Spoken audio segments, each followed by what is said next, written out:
What's up, guys? I'm doing turf on the blaster today. So me and my dad started off with putting a template on here. Made it out of cardboard to roughly do it. I kept a piece of hydro turf. I slowly peeled up the existing one to get a rough outline of where we wanted it. And we decided we want to cover up most of the purple on the existing edges in the footwell. So we extended it roughly, what, like ½ inch around? So then we really just kept marking it where we wanted it and cutting it slowly back and forth from the workbench to here to get a rough cut of what we wanted. And then since it's going to be pretty much the same on the other side, we just flipped it, double checked, and we had a little bit of a miscalculation somewhere that it was off a ½ inch to the middle. But what we ended up doing was then we took another piece of paper and put on the back side for another template, and all we really needed was these corner parts to match up. And once we did that, we took our lines on here and scribed them down so we got like the center, I guess, so to speak. And then the same thing on the other side, we did this and got our marks lined up. I think this paper is actually upside down. It was. So our lines are all matching up both sides. And then we ended up taking this paper, and since your turf is going to be up this way, we traced on the back side. So we actually had to flip all of this over on the turf itself. And I could show you on the ground in a minute. That, I guess, so to speak, right? This is upside down now on purpose. So, right? Yeah. I don't even know what I'm getting at anymore.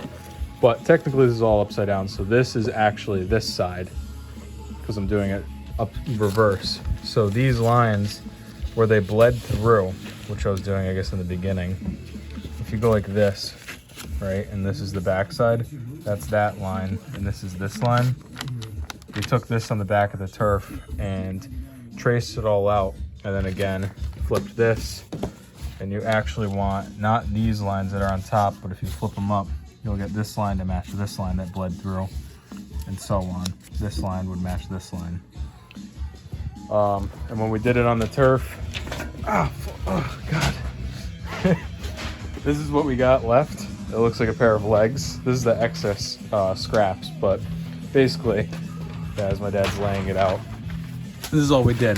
So this, even though it looks like it'd be, if you're looking at the back of the ski, this looks like it's going to be your right side, but it's actually your left, because when you flip the turf over, it'll be over there. So this is how we ended up cutting it out. And we also realized that HydroTurf didn't have a straight edge, which isn't bad or anything. But we made our straight edge, and if you flip this now correctly, all of your diamonds should be going perfectly vertically, and then this will match up all the tips of the diamonds perfectly on the back of the boat, because we made sure that they all lined up. It took a little bit of, I guess, lining up and thinking about before anything, but it's always best to measure twice and cut once, not messing up. But we're gonna get ready to glue it down, and this is what it should look like in there. We'll get this lined up with the back line, covering the VIN number, and then this will ride the lip of the original turf. So, like I said, it'll match up all the diamonds perfectly. And we're not putting the stock caps back on, we're rounding the edge of these. We left this big because it's a pain in the ass doing this back bend around this corner. So it's going to take a lot of heat from the heat gun, and it should stick down. But figured I'd give you a little, I guess, introduction of what we're doing here. It's been probably 5 hours worth of work so far, but it'll come out pretty awesome. So I'll tune in or get back to you guys once we clear this all with acetone, because from me polishing it, it's probably slippery as a baby's ass, so we gotta get all that stuff off before we can stick this stuff. All right, I'll touch base in a little bit. All right, guys, We're back. Here's where we left off with the turf.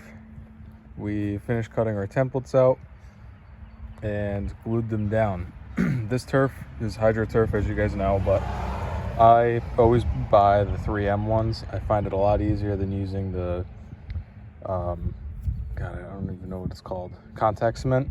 The 3M that's already on the turf makes your life a lot easier.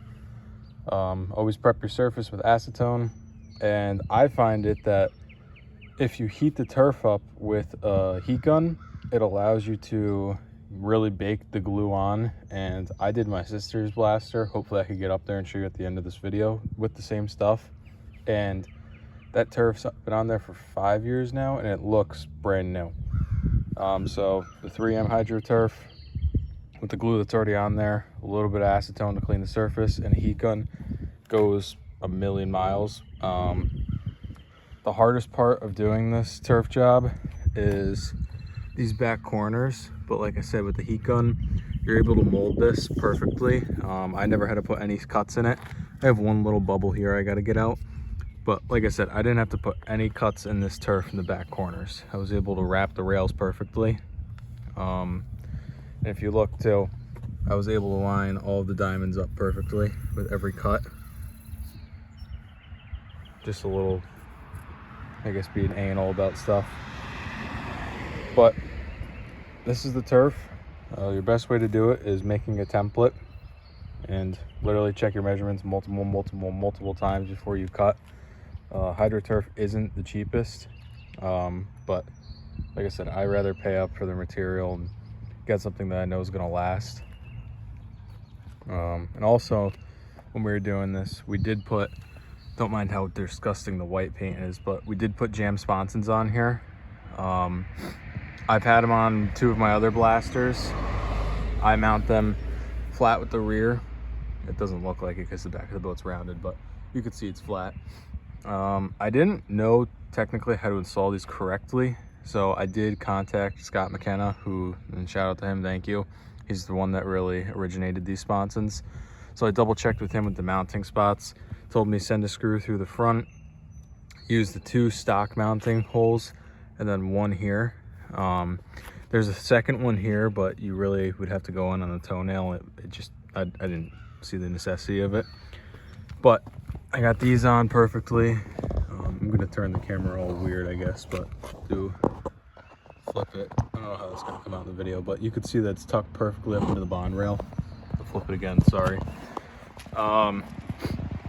But this is how the ski is. So it's the first time it's seen daylight too, all winter.